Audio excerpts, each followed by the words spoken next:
أعتقد بدون ولا أي دراسة، هذا اعتقاد شخصي، أن الناس تشبه بلادها.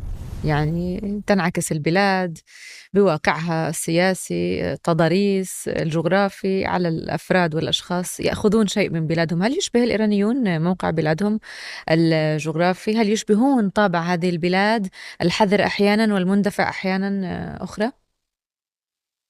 هذا صحيح قولا واحدا. مهم. ليس بالضرورة فقط في إيران، ولكن صحيح. في إيران واضح، أوضح.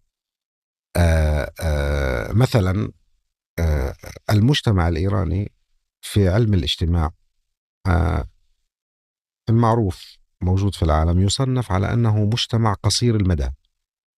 قصير المدى. قصير المدى. مم. مهم.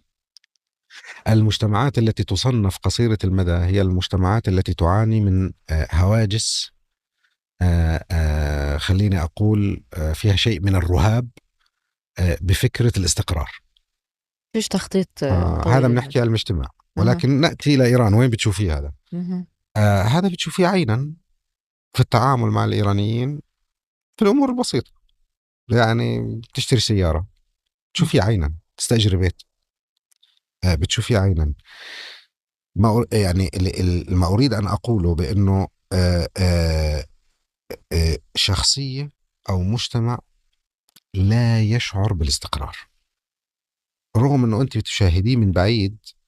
ليس بالضرورة أن تريه كذلك، ولكن لما تعيش فيه لا يشعر في فيش الاستقرار. تخطيط للمدى البعيد آه، يعني؟ إن وجد التخطيط ليس هناك ثقة بأن يحدث.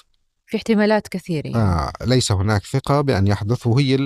أنا ذكرت سابقا يعني في حلقات أخرى في أماكن أخرى بأنه في التراث الفارسي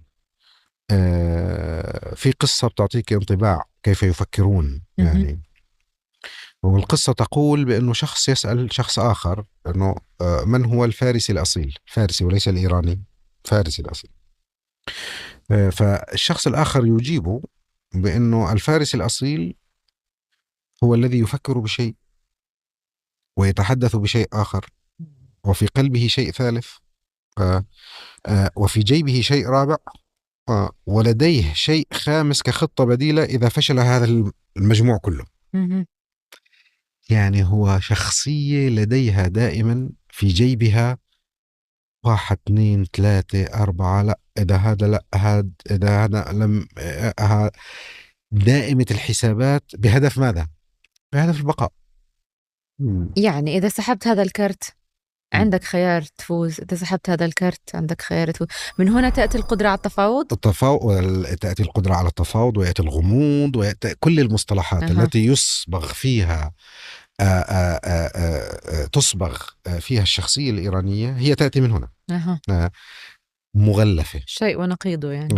يعني تحتاج أنت إلى تقشير نوعا ما لكي تفهمي ما هو الموجود حقيقة. مهم. لذلك أنا أقول بأنه لا تؤخذ الأشياء في هذه البلاد على عينها.